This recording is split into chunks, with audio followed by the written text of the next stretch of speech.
you have idea about what UI and UX is, so like what it stands for, just let me know in the chat box. Yeah, Harsh is saying user interface. Harsh, you are right. Lalit is saying UI is related to interface on any software. It's the medium of interaction between the user and the software. Okay. Dev, user experience, user interface and user experience.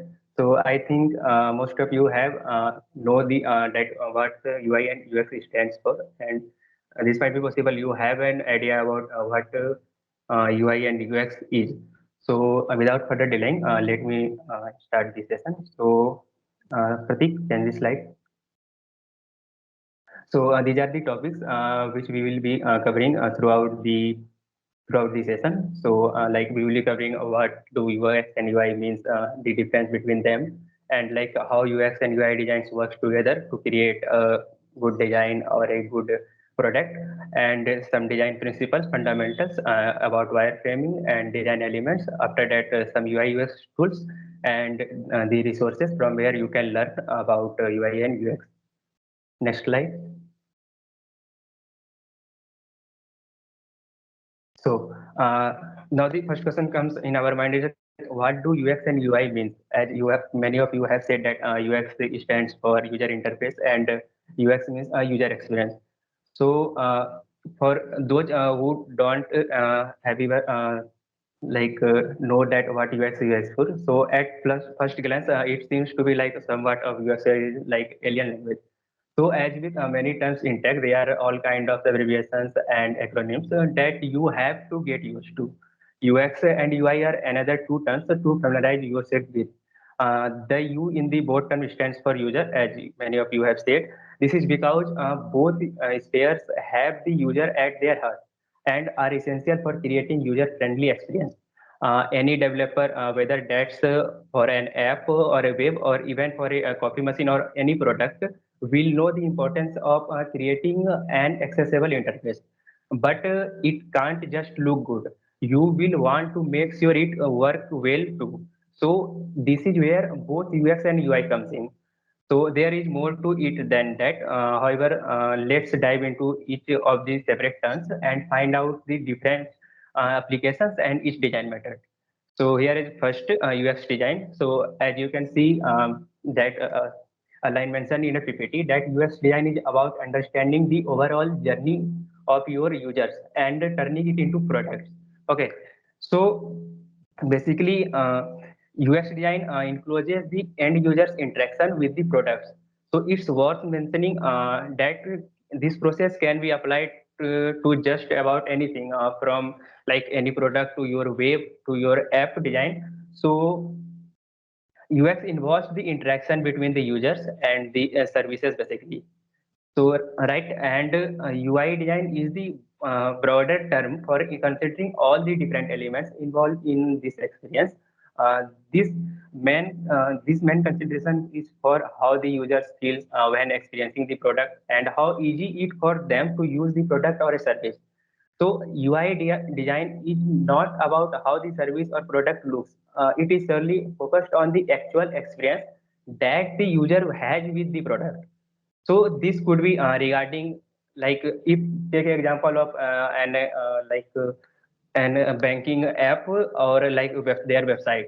So this could be regarding how easy the checkout process is online, or whether your online banking app makes it easy for you to manage your money, or like how it is easier for the user to navigate through all their website or app. So UX doesn't concern the visual experience basically, just the quality of interaction you have with that. For visual experience, we have a user interface. So coming to the user interface part, so basically, unlike UX, UI is strictly a digital term, and it concerns the look, feel, presentation, and the interactivity of like your app or a website or a product. Okay, so it's the point of the interaction between the user and the digital product or your like app or whatever those is. Like for example, the touch screen on your phone or the screen which you are seeing right now. Okay, so or even the screen you choose when some sort of coffee you want on a coffee shop. It could include anything. Okay. So UI involves what making the user interface of the product as a intuitive as possible. This involves considering every visuals or interactive things that the user might encounter. From typography to color schemes to responsive design, a UI designer's main aim to make the user's experience with the digital product as interactive and appealing as possible. So, as a UI designer, you are required to transfer the product development, research, content, and layout into an attractive and responsive experience for users. The design has to be consistent, coherent, and most of all, aesthetically pleasing. So you want to create something where the users doesn't have to think too much and can navigate quickly and easily. So this is all about UI and UX. So now the question comes in our mind is that are they same? Because in general we are using both the term together. So is there any similarities or they are different from each other? So let's dive into it. So most of the time people like these two terms roles get misinterpreted. Meanwhile, they are different, but both work together to build a usable product for the user. So what could be the difference? So let's find out this. So here you can see that on the screen that UX is all about interaction design, wireframing, information architect, user research, and scenarios. And UI is all about visual design, colors, graphic design, layouts, and typography. These all terms will be discussed further by Raj next to me. So let's like let's learn this by using an example. So let's take a typical example to explain the difference. Uh, Here you can see that in above it is written that UI is how good the car looks and UX is how good it feels while driving. So in first diagram you can see that there is like a video in which they reveals the look of the car. So this is all about the UX, like what the like product is looking, how it's like pleasing to in a term of look, and the UX part is all about like how it feels while you are using and its functionality. So and that there is like two types of bad UX UI. So in third image you can see that the car is like the car is not moving properly and the UI is also not good. So these are the examples. Apart from that, we can have it example of human body also. So basically separate the human body into parts. So skeleton and the flesh part. So the skeleton refers to be the UX design showing the architectural blueprint of the product. Okay. So the flesh part refers to the UI design which we are seeing. Okay, so the how the product looks and feel to the outer eye of user is all about UX. So I think the meaning is quite clear that UI is related to the overall looks and appearance of the object, whereas UX is feel or the experience which a person feels while using it. So now moving to the next slide. So the next thing is that how the UX design and UI design works together. So despite the differences, UX and UI are not entirely separate entities. So on the contrary, both elements are crucial and work closely together to determine how a product will look and function, with each one influencing the other. So imagine you spend a week creating a beautiful site, okay, and only to realize that people can't find that what they are looking for and struggle to navigate. So no matter how attractive the interfaces is, without UX, user will become frustrated and leave your site. One of the best example of this is the Amazon website. Okay, Amazon's website is not that much like the Amazon's UI is average. Okay, but they have worked a lot. Their designers have worked a lot on UX part. So that's what the reason why Amazon is that much successful. If you want to know more about that, like the UI UX case study of Amazon, you can search it on Google. You will find that like lots of work done by them on the only the UX part. So on other side, imagine you conduct user research and testing to ensure an optimal user experience. Okay. So, but the text on your site is so light and the people can hardly read it. So even with a good UX, a user might be discouraged from using your product if the UI isn't pleasing or accessible. So simply putting all two example together, there is we can say that there is no UX without UI and vice versa. So therefore, when it comes to creating a user-centric product, you will need both aspects to ensure users can interact with your product with ease and pleasure. So I think it's quite clear to all of you about that what UI UX is, what's the difference between them, and how they work all together. From now onward, I would like to invite Raj for continuing this session. He will be giving you the like all information about design principle, fundamentals, and UI UX process. Over to you, Raj. Thank you, Priyanshu. Myself, Raj, and I will introduce you all to the design principles, wireframe, and all about the design elements which are a vital part of graphic designing. It would be a little tough and boring journey, but try to be with me. So now let's talk about some major design principles. But before that, let me give you a short description of what is Gestalt principles. Gestalt principles are actually laws of human perception that describe how humans group similar elements, recognize patterns, and simplify complex images when we perceive objects. Designers usually use the principles to organize contents on websites and other interfaces so that it looks aesthetically pleasing. Gestalt principles are also an essential part of UX design as well as visual designing. When you design interfaces, users must be able to understand what they see and find what they want at a glance. This makes your design beautiful and catchy. So now let's move on to some major design principles. The first being alignment. Alignment helps us create a sharp, ordered appearance for ultimately better designs by ensuring your various elements having a pleasing connection with each other. Alignment principle states that multiple objects are said to be aligned when they're placed such that the left or right edges, or we can say the center lines, upon a common position. So here alignment can be divided into two categories. First is edge alignment and the second is center alignment. Wait, I will share my screen on Figma and show you.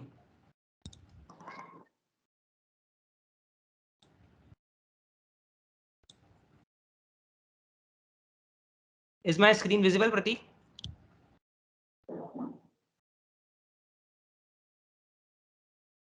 Yeah, it is visible. It's currently Okay. it is visible. Okay. So see here. The edge alignment. Edge alignment further is classified into four categories, that is left alignment, right alignment, top alignment, and bottom alignment.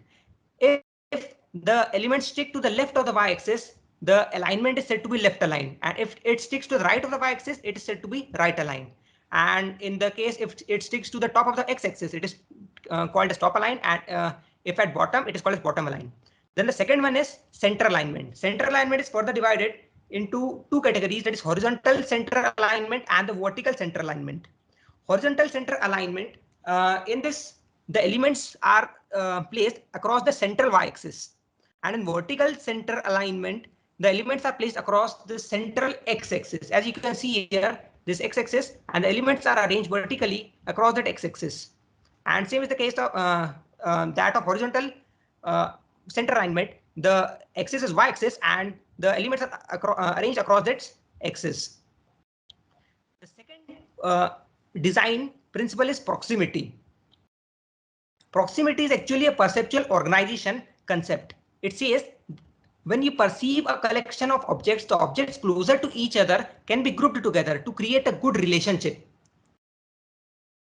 Ideally, you can say that you cluster the elements together in a way that helps to declutter the overall design so that it looks pleasing. See, if these all circles are grouped in an orderly manner, if I rearrange them and put it randomly, it would not look so good. But when they are grouped together, they look better to the eyes. Means the eyes can actually detect them very fast. And in the right picture, you can see that if a paragraph is divided, or we can say a paragraph is divided to sub-paragraphs, the paragraph looks beautiful. Means it is easy for eyes to read the paragraph as the one which is continuous. And this is all because of proximity. The proximity principle actually says that designers achieve two major goals with the help of proximity, which includes making layouts appear less crowded. So if these paragraphs are different, means they are divided into sub-paragraphs, they actually look less crowded as compared to this one.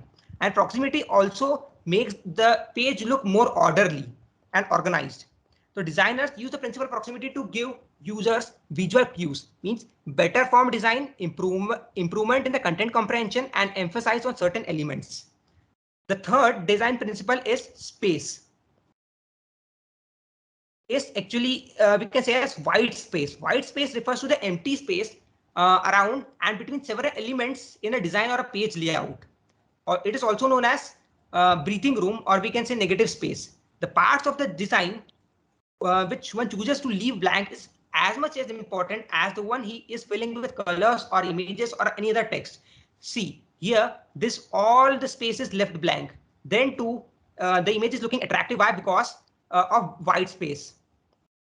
White space is extremely important in web designing for usability and readability because it makes the design look more attractive. The fourth one being contrast. Contrast lets you draw out the most important elements of a design and add emphasis to your design. Contrast happens when two design elements are in opposition to each other. So look in this image, you can see the black background is in sync with the white text. And this is actually contrast. Contrast happens when two design elements are in opposition to each other, means whether it be a black and white, whether it be thin and light, or modern or traditional designing, high contrast actually can help guide the viewer's eyes to move to the most important parts of your design. See here, the contrast is very high, so the logo is actually catching the person's attention towards itself. The fifth design principle is balance. Balance further is of two types. Let me explain what balance is. Balance actually gives a design its form and stability. It's about helping the viewer's eye travel through the content in a very orderly and aiding its comprehension. Then it can be divided into symmetrical balance and unsymmetrical balance. Both the images here are belonging to symmetrical balance. Means there is a line of symmetry which divides the image into two equal halves. Symmetrical balance weights the elements evenly on either side of the design, while unsymmetrical balance uses contrast to even out the flow of the design. The sixth principle is hierarchy. It's a bit difficult when you have multiple visual elements in a design.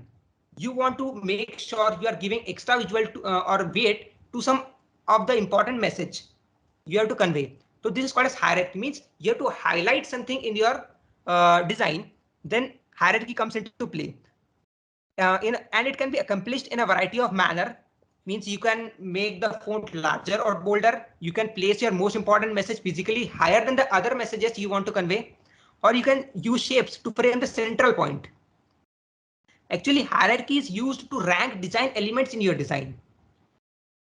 The seventh one is actually colors, but color I will explain in detail in the design elements, which will be covered later in this session. The eighth one is repetition. Repeating colors, or we can say fonts, words, or shape, or any other thing, helps your design look more beautiful and overall look together. Repetition is simply repeating a single element many times in a design. See, in this image, you can see that this structure is repeated many times, but then too it is looking beautiful. Same is the case of pattern. In pattern also, something is actually repeating. This hexagon is repeating again and again, and it is making a pattern. The ninth point is symmetry. In the logo, you can see a symmetry. The symmetry actually creates balance, harmony, and order, which leads to aesthetically pleasing results, which actually humans tend to prefer. Symmetry is preferred over asymmetry. It is not that case that asymmetry does not make the design beautiful, but symmetry is preferred by human eyes as compared to that of asymmetry. Symmetry concept states that elements that are symmetrical to each other tend to be more perceived as a unified group. Symmetry can be washed or made through grid system, which is made available in Figma and many other softwares. The 10th one being asymmetry. In this design, you can see that the image is not symmetric, then too it is looking beautiful. And this is because of these rings which are introduced in this design. Asymmetry can play a good role to break symmetry if it is used in a good way. For example, to bring attention to a specific part. See here, the logo as well as the rings are catching the attention of the user. The 11th one being proportion. It is also one of the most important principle in designing. Proportion in design refers to relative size of elements in the design or size relationships between two or more elements within a unified whole. See, the left one is correct. Why? Because the UX in the right one is much more larger in size, which it shouldn't be, because it does not look good. It is disproportionate. Proportionation and scale is also one of the vital role in designing. Keeping around the items the same size or correct real world propagation to one another keeps the designs harmonious. This is the role of proportion. Larger elements should increase importance. This is increasing importance, but it is actually making the design look messy. Why? Because the size is also increased. So now let's moving on to the next part, that is wireframing. What is a wireframing? Technically speaking, definition wise, wireframes are actually simple black and white layouts that outline the specific size and placement of the page elements. They do not include any color, means they are devoid of colors, any font choices, no font choices. They are actually rough diagrams or any other real design elements. See, in this, you can see no font choices, nothing is introduced in this wireframe. They display only the architecture, means how the design will look in future. They are actually the building blocks of a design. In simple language, if I say what is a wireframe, so it may be said that a wireframe is a two-dimensional skeletal outline of a web page or an app. They only provide an overview of the page structure. The things you include, that is whether it be layout, information architecture, user flow, or in any other functionality. Then talking about the use of wireframe, or first of all talking about the creation of wireframes. So wireframes can be created by hand also. See, in this case, the wireframes are created by hand, means designed by only hand, and these are created through softwares. So this will be discussed later. This in UI UX tools by Prateek. Now let's discuss the use of wireframes. Wireframes serve three key purposes. They keep the concepts user focused, means what you have to actually convey to the user. They clarify the design, and wireframing is the perfect way for designers to gauge how the user would interact with the interface. Then there are three major types of wireframing. This one, which I have clipped, is actually a low fidelity wireframing. Low fidelity wireframing actually means it is a rough diagram, the basic visual representation of the web page, and usually serve the design starting point. That is why it is a rough diagram. The second one category is middle fidelity. In this diagram, you can see the left portion is middle fidelity wireframe. It actually includes some more accurate representation of the layout, but does not include any images. It gives some of the detail about the components and features, and clearly differentiated from each other. And high fidelity wireframes may include pixel specific layouts, may include images, etc. See, these are some examples of wireframes. You can see I'm zooming in.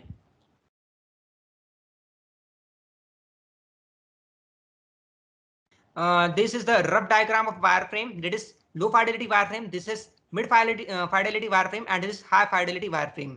In all the four diagrams, you can see this.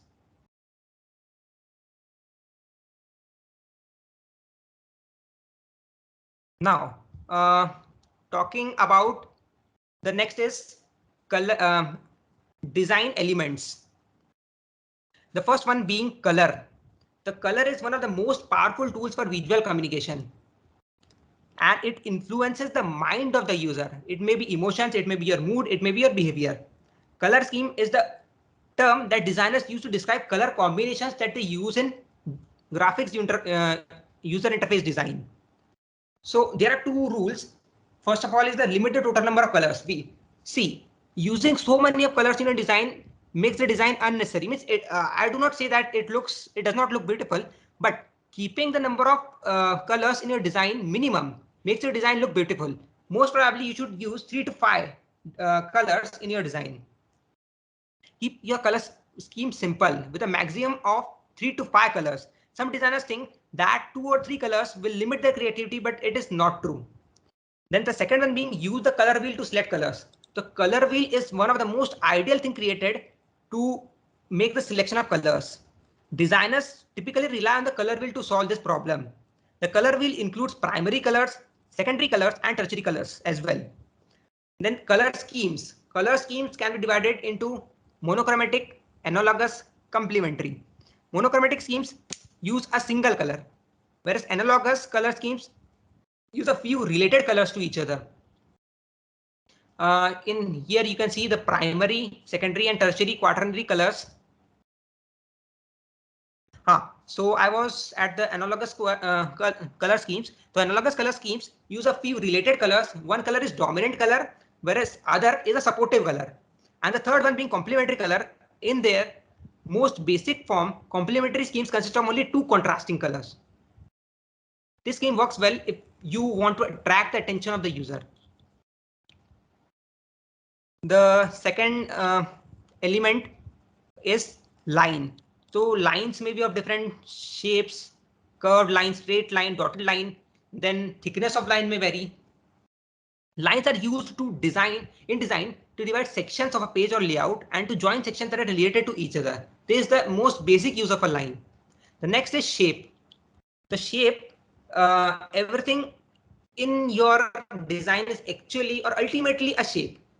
All objects are composed of shapes and all visual elements are shaped in some way. In design, shapes have two dimensions and are measured by height and width. This is height and this is width. Shapes are defined by boundaries. So see, in this picture you can say the shape is defined by a boundary. It is a line. In this, it is actually a color, and in this, it is actually a negative space. The last one being spaces. So spaces are actually very much necessary. I had explained in user, I had explained it in the design principles that space actually makes the design look less messy. Spaces are required in a design. See in this design. So that's it from my side. I had completed design principles, then wireframing and design elements. Now over to you, Prateek. Please explain next part. Okay. Hello everyone, Prateek Anand this side. As my friend Raj and Priyanshu explained you about UI UX and the difference between them and about different design principles, I will be the one explaining you about design thinking and the tools which are used while designing. So design thinking is basically a non-linear iterative process that teams use to understand users, challenge assumption, redefine the problems, and create innovative solution to prototype and test. In simple words, it's a process in which you go back and forth in these all 5 phases, which is empathize, define, ideate, prototype, and test, where you improve your designs and provide a better user experience. These 5 phases are like in the empathize phase. Here you first understand the problem and you conduct the user research for what you have to design. And then comes the define phase. Here you get a solid understanding of the problem and you form the problem statement, which you get from the user research which you conducted. Then there comes the ideate part. Here you have to think outside the box. You come up with solution, you innovate, and you make a rough mock-ups of the solutions which you can think of. Then comes the prototype and test part. Here you create the user flow and you test your solutions in the real life. And you go back and forth. This is not a linear process. As I said, it is non-linear. So you can go back and forth and you iterate your designs many times till you get a perfect solution for your problems. So this is what a basic overview of design thinking. And now moving on to design tools. So these are some of the basic tools, not basic, you can say these 4 Adobe tools are the industry standard. Like this is Adobe XD and this is Adobe Illustrator. These are some of the best tools which are available in the market, which experienced as well as a pro level designer use for designing the user flows and for prototyping stuff. And Here is Figma. This is one of the tools which is free, and you can also get a student plan if you, as we are in college. So this provides a great platform as you can collaborate with many people, like 8 or 9 people, and you can work on a single project. So you imagine 8 and 9 people were designing a single stuff and project. It can make your work a lot easy. And then this is Photoshop. As everyone knows, Photoshop is a image editing tool. So it helps a lot while designing the UI part, as it can create some very nice vectors and animations. Animation. For animations, we have this After Effects, which can create SVGs and some cool animations for your website. And then this is Sketch. This Sketch is available with Mac OS, so only Apple users can use this. So this is a basic overview of the UI UX tools. And now moving on to some of these resources which can help you for inspiration purposes. This is beneficial not only to designer but also for developers, for Android developer, web developer. If you are developing a web application or Android application single-handedly, then you always get stuck up while designing. So these are some of the websites like Behance, Dribble, and Awards. Every pro designer or experienced one can refer to these websites as it contains some really cool illustrations which can help you out in whatever designs you look for. And you can always search for Udemy, YouTube. And these are some of the design elements. Like for fonts, you can always refer to Google Fonts because everyone knows the thing which you show on the websites are basically text. The visual part takes up a lot of slows down the website. So for fonts, you can always refer to Google Fonts and Typescale. These are basically the free websites where you can get great fonts for free. And this for colors, you can always go for colorhunt.co and my color space and colors. These contain color palettes which are pre-generated and you can use them for matching your color scheme in your websites. And for image and illustrations, you can always look on FreePic. It is one of the great websites which contain pre-built illustration and you can easily pick and edit some of the stuff and it is ready. So FreePic, Platicon and Iconset, these are some of the great stuff. And for icons, you can check Iconspot and Material.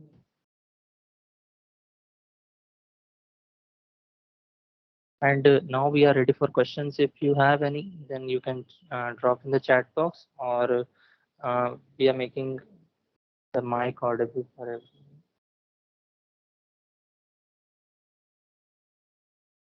Yeah, so we have two questions. One is from Shivanja. So is Figma provided CSS reliable?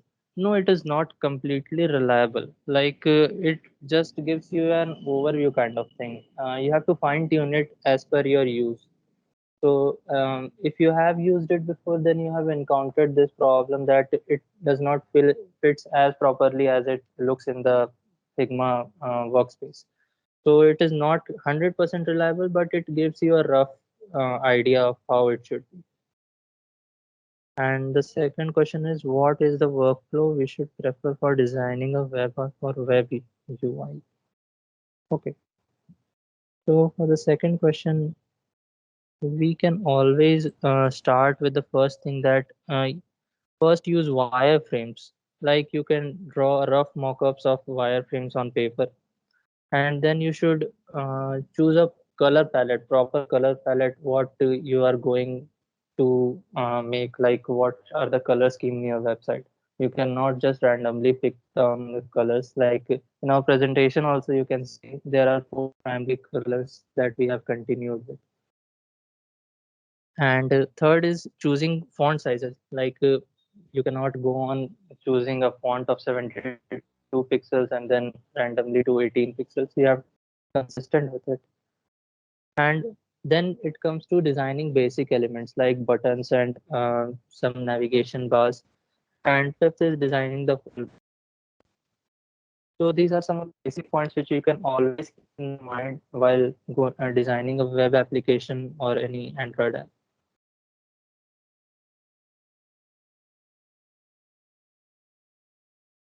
Are there any further questions?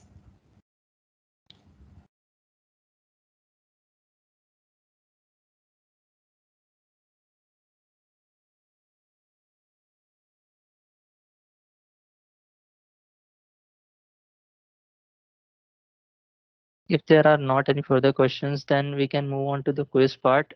We have prepared a Yes. quiz and we are sharing the link for it. It's quite interactive, so please participate because it's quite new. We have not done this kind of thing till now.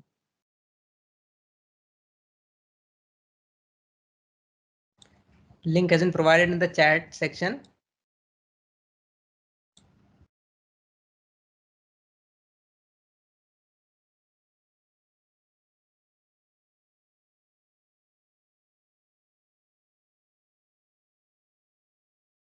Yeah, if you are thinking to join, so please be fast because we will start in a minute.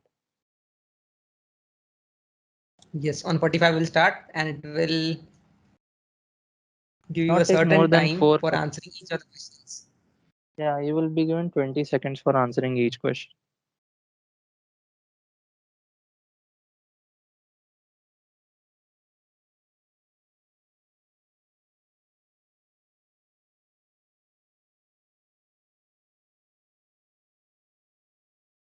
We may start, Pratik. I think so. Okay. Okay, I'm starting. More participants are also coming. It's 18 now.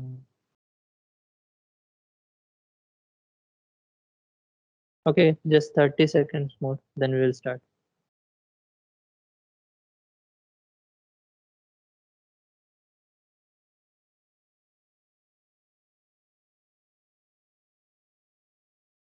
Okay, we are starting now.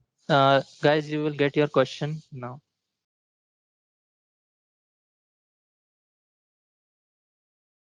Select the option and also click the send button.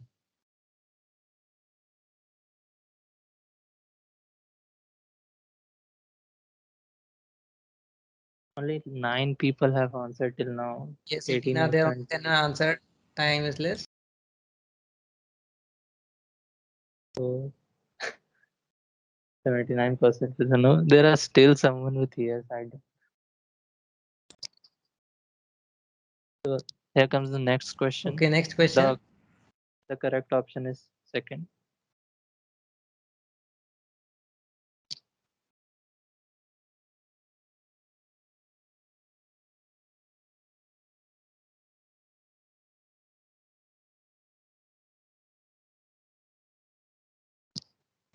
Answer fast, guys.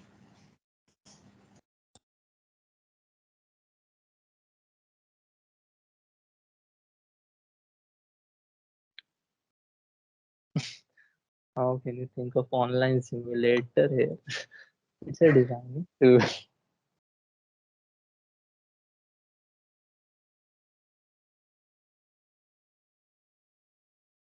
Guys, try to answer correctly. A leaderboard will be also displayed. You prefer not to be at the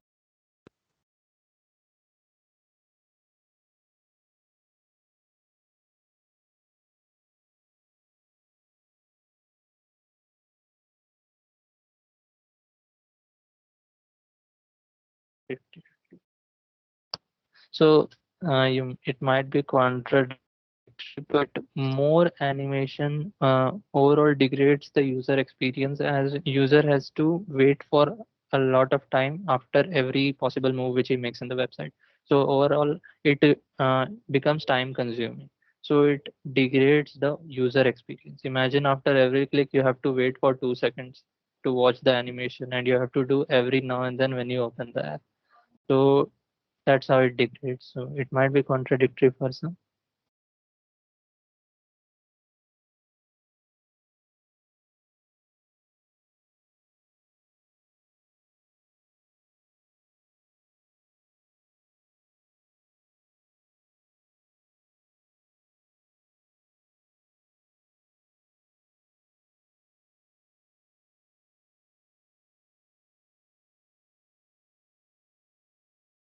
Yeah, so the answer is both of the above. And most of them are correct. Okay, so here's the leaderboard. Everyone can see we have You 3 can see winners. your time of answering also.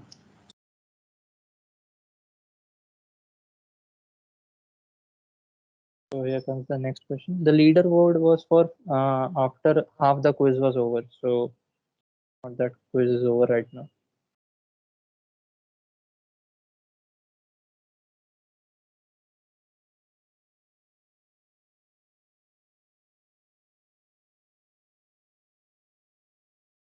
The correct answer is UX. As an information architect, wireframes and functionality are related to user experience. So it matters under UX criteria, not UI.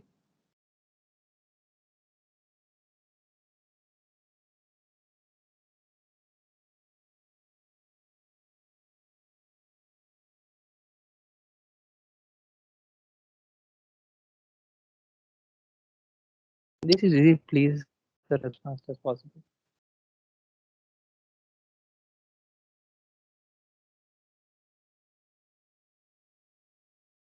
Color palette. How it is noted. That is correct.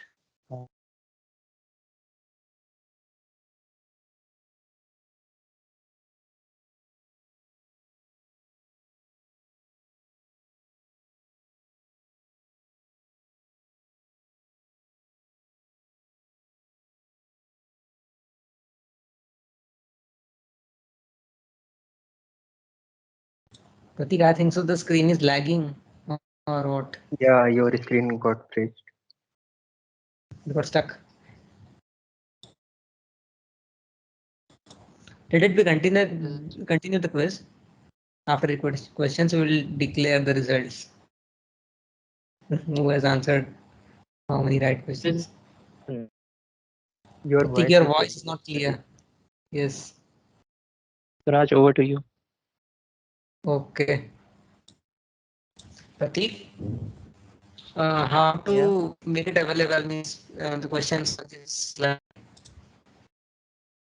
Yeah, I will share the questions. I should directly present Don't. it Yep. No, I will Okay. present it and don't worry. because here they are just presenting. You only present, I think so. Okay.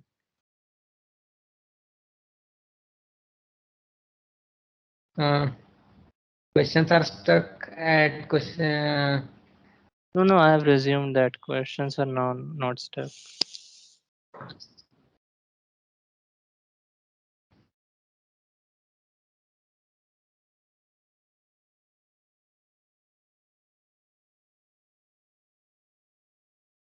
This is just a last polling type thing. You can write your favorite design tool name.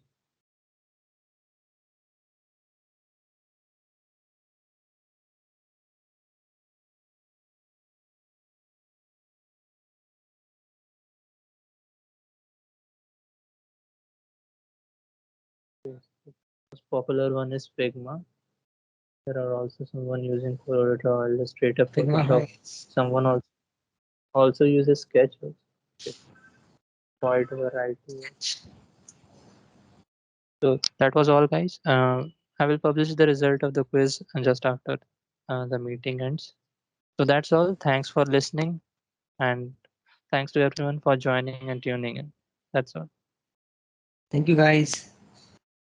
Thank you, guys.